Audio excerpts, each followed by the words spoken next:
नमस्कार दोस्तों। आज हम RDBMS में ये सीखेंगे कि हम कितने टाइप की प्राइमरीज कीज़ यूज़ कर सकते हैं। कितने टाइप की की यूज़ करते हैं, तो वो उनका काम क्या होता है, और कीज़ क्यों यूज़ करी जाती है। तो उनका मैं सबसे पहले आपको बता दूं, कीज़ जो है ना, एक हमारे जो relationship RDBMS relationship database management system में एक इम्पोर्टेंट रोल प्ले करती है। इम्पोर्टेंट रोल इसलिए प्ले करती है कि वो एक रिलेशनशिप डेटाबेस बनाने के लिए इम्पोर्टेंट होती है। इम्पोर्टेंट क्यों होती है कि सपोज हमारे पास 2 टेबल है, तो हम वहाँ पर जो ये कीज़ अप्लाई करते हैं तो हमारी जो रिलेशनशिप बेटर बनती है तो रिलेशनशिप बेटर बनेगी, तो हमारा जो डेटा स्ट्रक्चर होगा वो अच्छी तरह वर्क करेगा विदाउट कंफ्यूजिंग। तो जो कीज़ हैं वो बहुत बेटर प्ले रोल, इम्पोर्टेंट जो रोल है वो RDBMS में प्ले करती है रिलेशनशिप मेंटेन करने के लिए। तो हमारे पास बेसिकली हम आज 5 जो हमारे पास हम 5 तरह की कीज़ के बारे में डिस्कस करेंगे।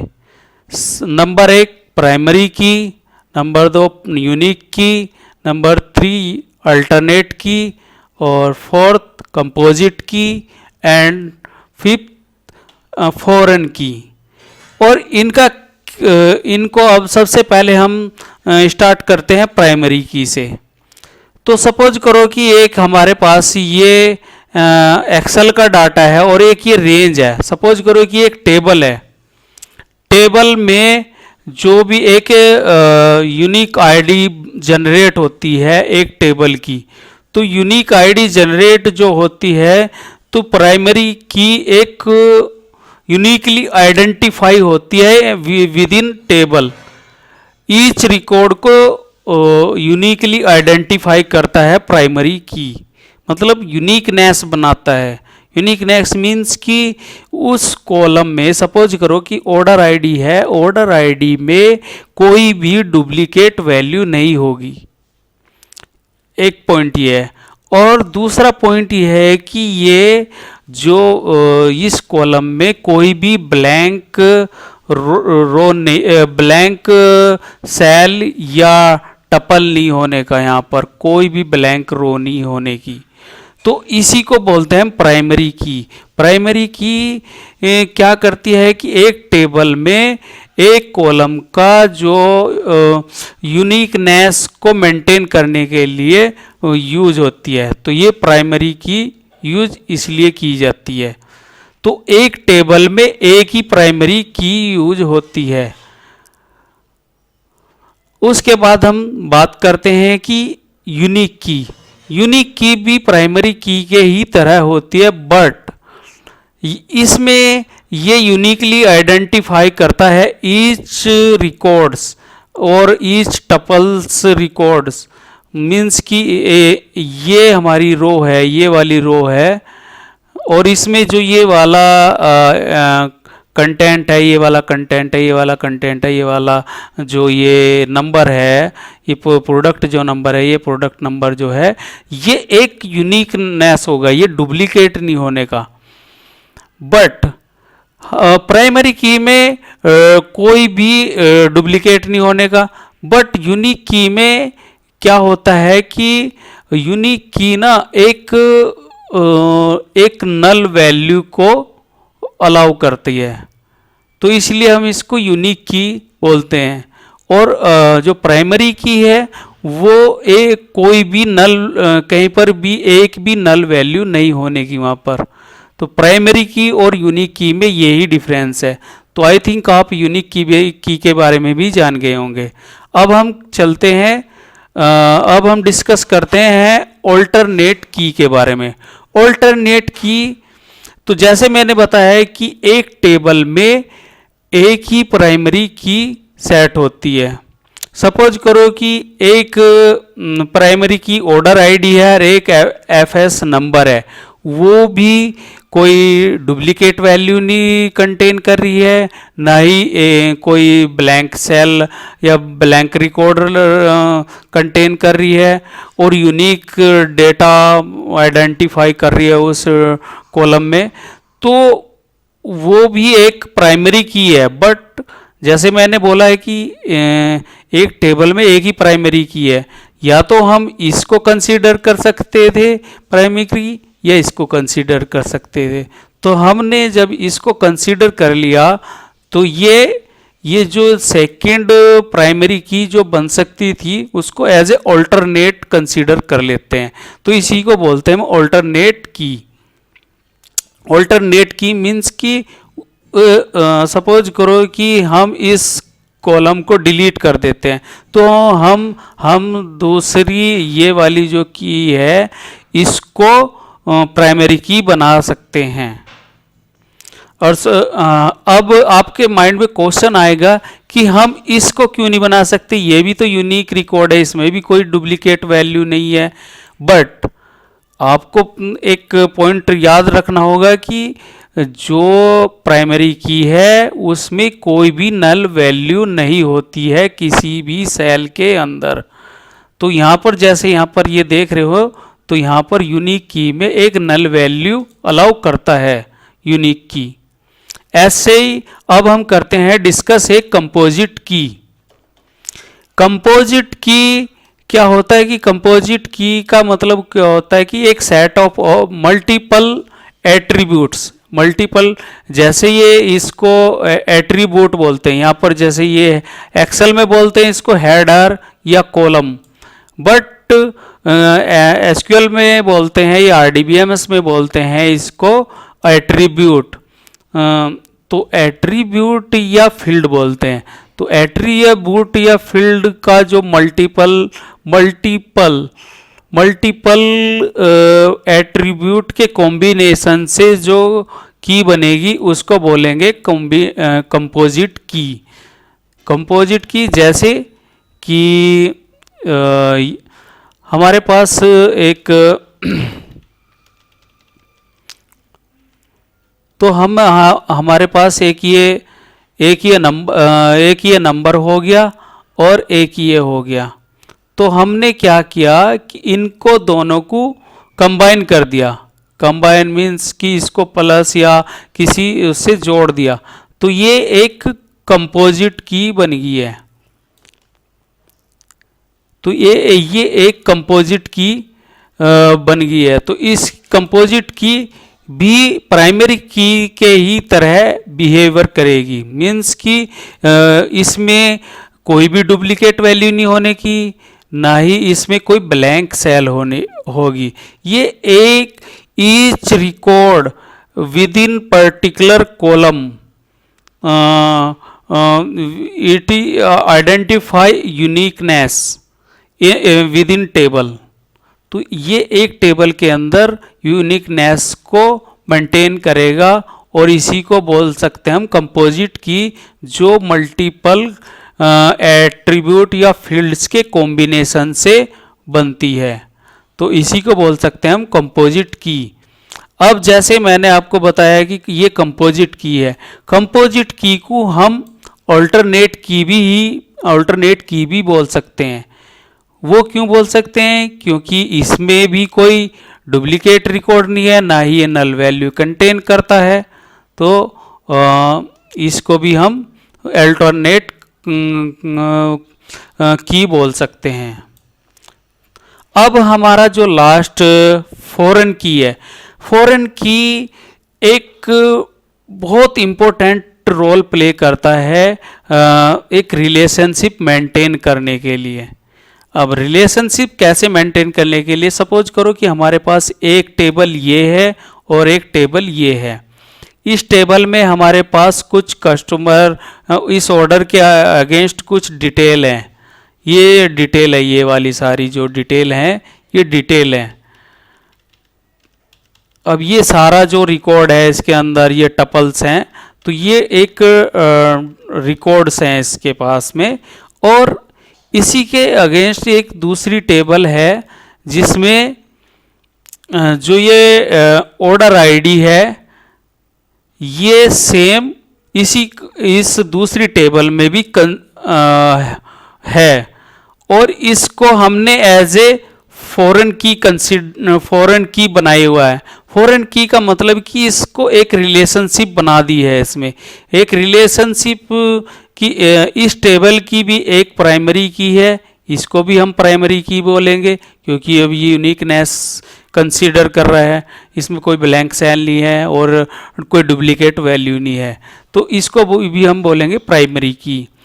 और इसके अंदर जो हमने ऑर्डर आईडी है इसका नाम कुछ और भी हो सकता है, तो मैंने आपको समझाने के लिए ये नाम रख दिया है। तो इसलिए इसमें कन्फ्यूजन नहीं होना है कि इसका नाम कुछ और भी हो सकता है। बट जो ये टपल्स है, जो ये रिकॉर्ड्स हैं, ये फर्स्ट वाली जो टेबल है उसके रिकॉर्ड से या टपल से मैच करना चाहिए, उसमें मैपिंग होनी चाहिए, उसकी तरह का स्ट्रक्चर होना चाहिए, वो उसमें मैप करता है या नहीं करता है, तो वो इसको हम फॉरेन की कंसीडर कर लेंगे। जो फर्स्ट टेबल है, फर्स्ट टेबल का जो सेकंड टेबल में कॉलम एग्जिस्ट करता है तो उसी को हम फॉरेन की बोल सकते हैं। अब फॉरेन की हम क्यों यूज करते हैं? सबसे पहले आपका क्वेश्चन ये आएगा कि फॉरेन ही क्यों यूज करेंगे। सपोज करो कि जैसे हम अमेज़ोन से कोई प्रोडक्ट परचेज करते हैं तो उसका एक ऑर्डर आईडी जनरेट हो जाएगा, ठीक है। ये अमेज़ोन का सपोज करो कि अमेज़ोन का एक टेबल है और अमेज़ोन एक थर्ड वेंडर को रखता है जहाँ पर वो प्रोडक्ट को डिस्पैच करने के लिए या कुछ अमेज़ोन थर्ड वेंडर को भी रख सकता है जो डिस्पैच करता है, या अपने ही एक उसका अलग से डिपार्टमेंट हो सकता है कि वो डिपार्टमेंट डिस्पैच करता होगा, तो उनकी एक टेबल अलग से बनती है। तो उस टेबल का इनवॉइस नंबर, जैसे आप कभी भी आपके पास प्रोडक्ट आता है तो उस पर एक इनवॉइस नंबर अलग होता है और ऑर्डर नंबर जो है वो अलग होता है। तो इनवॉइस नंबर वहाँ पर क्या है कि उसका इनवॉइस नंबर जनरेट हो गया, इनवॉइस के अगेंस्ट उसका प्राइस आ गया, यहाँ पर क्या है कि यहाँ पर किस कंपनी ने कोरियर कंपनी कौन सी थी, सिटी कोड क्या है और एड्रेस क्या है और कुछ और भी डिटेल, और ये कब डिस्पैच हुई या कब वहाँ से डिलीवर हुई है, तो ये सारी डिटेल ये टेबल कंटेन करती हैं। अब इसमें फॉरेन की लगाने का मतलब ये है कि हमारे पास ये जो फर्स्ट टेबल है तो इसका एक ऑर्डर भी जब हम जो डिस्पैच कंपनी है जो डिस्पैच करेगा इस प्रोडक्ट कस्टमर के प्रोडक्ट को, तो उसको एक ऑर्डर आईडी भी दी जाएगी जो हमने कि उसकी जब कस्टमर ने एक किसी प्रोडक्ट को जैसे ऑर्डर सेट किया तो उसका ऑर्डर जनरेट कर दिया, पर जब हम उसको डिस्पैच कर रहे हैं तो उसका एक इनवॉइस बिल वगैरह सब जनरेट हो गया। तो अब यहाँ पर एक कंसीडर हो गया कि ये ऑर्डर आईडी और ये दोनों, अब इनमें से इन दोनों को मैच करके ऑर्डर आईडी और यहाँ पर जो ये फॉरेन की है तो इसी को ही हम फॉरेन की बोल सकते हैं कि जो फर्स्ट टेबल में और जो सेकंड टेबल में कॉलम उसका एग्जिस्ट करता है तो उसी को ही हम फॉरेन की कह सकते हैं। अब फॉरेन की का दूसरा पॉइंट ये भी है कि सपोज करो कि कोई रिकॉर्ड है, सपोज करो कि मैं ये वाला जो रिकॉर्ड है ये वाला रिकॉर्ड या ये वाला रिकॉर्ड या कोई और भी रिकॉर्ड है, तो फॉरेन की का यूज ये भी होता है कि इनको डिलीट करना चाहता हूँ, बाय चांस से डिलीट हो जाए या कुछ हो जाए तो ये डिलीट नहीं होने का विदाउट इस टेबल के परमिशन के। जब इस टेबल के परमिशन से इसको परमिशन मिलेगी उसके बाद ही यहाँ से ये डिलीट होगा, अदरवाइज नहीं ये डिलीट नहीं होगा। तो यहाँ पर रिलेशनशिप मेंटेन कर, इससे क्या कंसीडर हुआ, इससे कंसीडर ये हुआ कि जो हमारी टेबल है ना उसमें एक स्ट्रॉन्ग रिलेशनशिप आ गई है कि वो रिलेशनशिप को ब्रेक नहीं कर सकता है जब हम फॉरेन की यूज कर रहे हैं। जैसे हम कोई रिकॉर्ड डिलीट नहीं कर सकते हैं, तो इसका बेनिफिट ये होता है।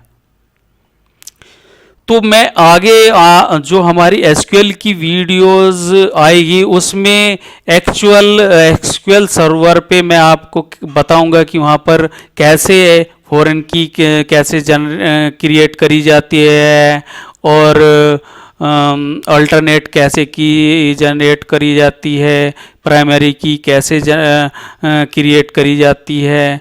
तो ये सारी चीज़ें मैं ना आपको प्रैक्टिकली उसमें बताऊंगा, सिर्फ आपको अंडरस्टैंडिंग के लिए इसका बेसिक क्या होता है इस ये वीडियो में मैंने आपको ये बताया है। और RDBMS का जो कॉन्सेप्ट है, इससे पहले मैंने 2 वीडियो बनाई है, उसका लिंक मैं डिस्क्रिप्शन में आपको अटैच कर दूंगा। और आप उससे पहले जो RDBMS का कॉन्सेप्ट होता है उसको भी एक बार वीडियो देख लो और उसको अंडरस्टैंड करो कि डेटा का स्ट्रक्चर क्या होता है और कैसे हम डेटा को नॉर्मलाइज फॉर्म में लेके आते हैं।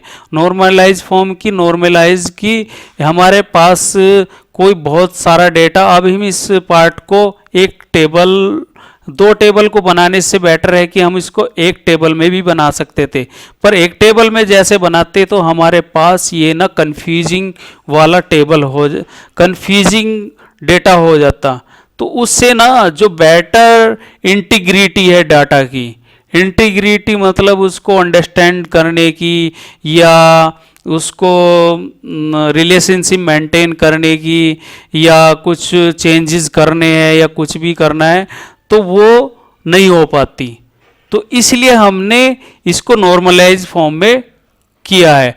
तो नॉर्मलाइज का जो कंसेप्ट है उसके ऊपर भी मैं एक वीडियो बनाऊंगा, उसको मैं बताऊंगा कि उसमें कौन कितने टाइप के नॉर्मलाइजेशन होते हैं, first normalisation, second normalisation, third normalisation और BACNF, ये सारे में उसमें बताऊंगा कि कैसे हम जो एक टेबल में डाटा है जिसमें होच पोच हो रखा है, उसको समझ ही नहीं आ पा रहा है कि उसको कैसे हम कैटेगराइज करें डिफरेंट टेबल में। तो मैं उसमें बताऊंगा कि उसमें क्या क्या हमें चेंजेस करने होते हैं, कैसे कहाँ पर क्या चेंज करके हम इसको नॉर्मल वे में एक टेबल जनरेट कर सकते हैं।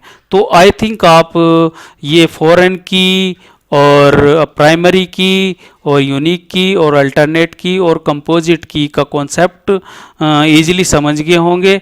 मैंने आपको बेटर तरीके से समझाने का ट्राई किया है।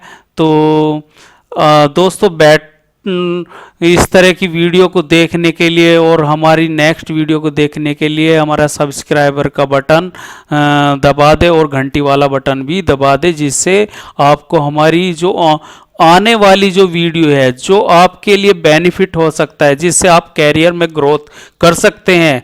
और इजीली मैं आपको इजीली और प्रैक्टिकल वे में आपको बताऊंगा कि कैसे हम एसक्यूएल सर्वर पे कैसे क्वेरीज लगाते हैं, कैसे रिलेशनशिप मेंटेन करते हैं, कैसे हम डाटा का मैनिपुलेशन कर सकते हैं, जैसे सेलेक्ट क्वेरी होती है, इंसर्ट क्वेरी होती है और अपडेट क्वेरी होती है, और ड्रॉप कैसे करते हैं डेटाबेस को, और टेबल को कैसे अल्टर करते हैं, और डेटाबेस को कैसे अल्टर करते हैं, और किसी टेबल को डिलीट होने से बचाने के लिए हम क्या कर सकते हैं, प्रोसीजर कैसे बना सकते हैं, फंक्शन कैसे यूज कर सकते हैं, व्यू कैसे बना सकते हैं, और कुछ डिफरेंट फंक्शन होते हैं जैसे मैथ के फंक्शन हो गए, डेट के फंक्शन हो गए, स्ट्रिंग के फंक्शन हो गए। तो ये कैसे यूज करते वो मैं नेक्स्ट वीडियो में आपको बताऊंगा। तो हमारी नॉलेजेबल वीडियोज को देखते रहिएगा और उसको इस तरह की वीडियो को पूरी देखिएगा जिससे आपको कोई भी आपका जो भी कंसेप्ट है उस वो मिस ना हो पाए। तो थैंक यू ऑल।